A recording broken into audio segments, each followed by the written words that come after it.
ಮಂತ್ರಿಗಳು ಮುನ್ರಾಜ್ ಇದ್ದಾರೆ, ವೆಂಕಟಪ್ಪನವರು ಇದ್ದಾರೆ, ಎಲ್ಲ ಅಧಿಕಾರಿಗಳಿದ್ದಾರೆ, ಪ್ಲಾನಿಂಗ್ ಸಂಸ್ಥೆ ಅಧ್ಯಕ್ಷರಿದ್ದಾರೆ, ಡಿಸಿ ಅವರು, ಪಂಚಾಯತಿ ಚೇರ್ಮನ್ರು ಎಲ್ಲ ಕೂಡ ಇದ್ದಾರೆ. ಇವತ್ತು ನಾವು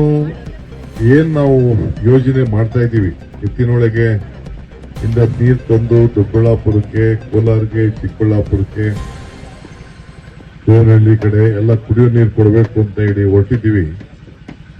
ಇದನ್ನ ನೋಡ್ಲಿಕ್ಕೆ ಏನ್ ಕೆಲಸ ಆಗಿದೆ ಅಂತ ನೋಡ್ಲಿಕ್ಕೆ ಮತ್ತು ಏನೇನ್ ಮಾಡಬಹುದು ಅಂತ ಹೇಳಲಿಕ್ಕೆ ಬಂದಿದ್ದೇನೆ.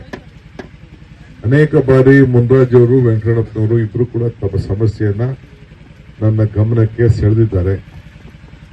ನಿನ್ನೆ ನಾನು ಮುಖ್ಯಮಂತ್ರಿಗಳು, ನಾವು, ಮುನಿಯಪ್ಪನವರು ಎಲ್ಲ ಕೂತ್ಕೊಂಡು ಪರಮೇಶ್ವರ್ ಎಲ್ಲ ಚರ್ಚೆ ಮಾಡಿದ್ದೇವೆ. ಫಸ್ಟ್ ಕುಡಿಯೋ ನೀರಿಗೆ ನಾವು ಆದ್ಯತೆಯನ್ನು ಕೊಡಬೇಕು. ಕೆರೆ ತುಂಬಿಸೋದ್ರಲ್ಲಿ ಬೇರೆ ಯಾವುದೇ ತಾಲೂಕಿನ ಕೆರೆಗಳನ್ನು ತುಂಬಿಸಬಾರದು.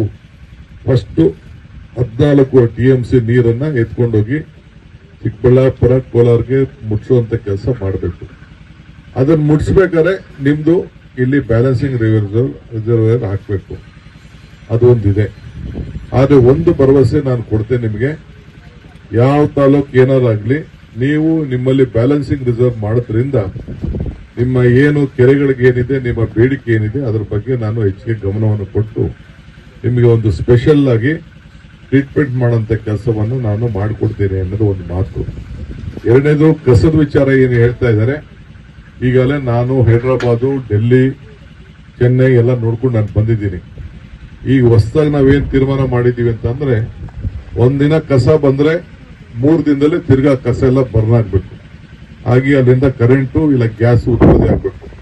ಆ ತರ ಮೊದಲ ತರ ಇಲ್ಲಿ ಬಂದು ಕಸ ಹಾಕುವಂತ ಒಂದು ವ್ಯವಸ್ಥೆಗೆ ಯಾವುದಕ್ಕೂ ಕೂಡ ನಾವು ಹೋಗುದಿಲ್ಲ. ಅದ್ರ ಒಳಗಡೆನೆ ಯೂನಿಟ್ ಒಳಗಡೆನೆ 10 ಎಕರೆ ಒಳಗಡೆನೆ ಅದನ್ನ ತುಂಬಿ ಡ್ರೈವ್ ಮಾಡಿಬಿಟ್ಟು ಅದನ್ನ ಕರೆಂಟ್ ಉತ್ಪಾದನೆ ಮಾಡೋದು, ಗ್ಯಾಸ್ ಉತ್ಪಾದನೆ ಮಾಡೋದು, ಅದಕ್ಕೆ ಈಗಾಗಲೇ ನಾವು ಸಿದ್ಧತೆಯನ್ನ ನಾವು ಮಾಡ್ಕೊಳ್ತಾ ಇದ್ದೇವೆ. ಇಡೀ ರಾಜ್ಯದಲ್ಲಿ ಇದೊಂದು ದೊಡ್ಡ ಸಮಸ್ಯೆ ಇದೆ, ಇದನ್ನು ಬಗೆಹರಿಸಬೇಕು.